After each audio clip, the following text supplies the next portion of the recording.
আমাদের নড়াইলে বর্তমান স্ট্রিট ফুডের অভাব নেই, বিশেষ করে টার্মিনালে এতগুলো ফুড কার্ট হয়েছে কি বলবো। তার ভিতরে একটা হচ্ছে ক্যাফে মেট্রো। আমি যখনই চৌরাস্তা থেকে রূপগঞ্জ বা টার্মিনাল যাই, এই দোকানটা আমার বিশেষ করে বিকেলের পর থেকে চোখে পড়তো। দেখে খুব সাজানো গোছানো সব কিছুই ভালো মনে হয়েছে।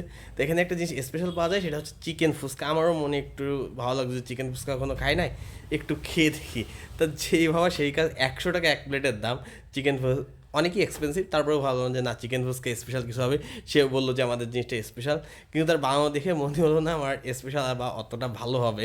কারণ সে ফুচকার ভিতরে শুধু দিচ্ছিল হচ্ছে সিদ্ধ করা চিকেন, এক টুকরা পেঁয়াজ আর এক টুকরা শসা, আর কিছুই যে না লিটারালি। আর যে খামিটা ছিল ফুচকা, সেটাও একটু নরম হয়ে গেছিলো, খাওয়ার সময় টের পাইছিলাম। সে ফুচকার ভিতরে একটু সিদ্ধ চিকেন দিল, একটা পেঁয়াজ দিল, আর এক টুকরা শসা দিল, আর একটা হলুদ কি সস টাইপের কিছু একটা দিল, যায় না সেটা কি, সেই সসটা দিল, দিয়ে সেটা দিয়ে আমাদের পরিবেশন করলো। মানে আর টকটা ছিল ভিনেগার আর তেঁতুল দিয়ে বানানো, একটু স্পেশাল ধরনের, মানে একটু কোয়ালিটি বিল্ড আপ করার চেষ্টা করছে।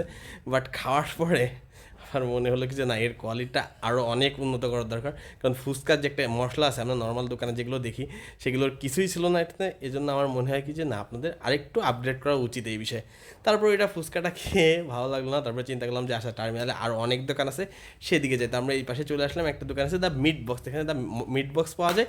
তো আমি চিন্তা করলাম যে না, এখন ফুচকা খাইছি, এখন আর মিট বক্স খাবো না, হালকা পাতলা কিছু একটা খাই যাতে মুখের স্বাদটা চেঞ্জ হয়। সেই জন্য আমরা এখানে চিকেন ফ্রাই অর্ডার করলাম, একদম বানাচ্ছিল টাটকা, একটা চোখের সামনে দেখলাম কড়াইতে ভাজতে আছে। চিকেন ফ্রাই অর্ডার দিলাম, এক পিস ছিল 80 টাকা।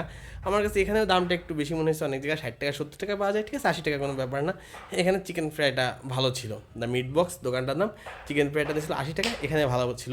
বাট আমি বলবো যে ফুচকার কোয়ালিটিটা একটু বিল্ড আপ করা উচিত, যেসব মশলা ইউজ করা যায় এগুলো একটু ইউজ করা উচিত। আশা করি তাদেরও ভালো হবে আস্তে আস্তে।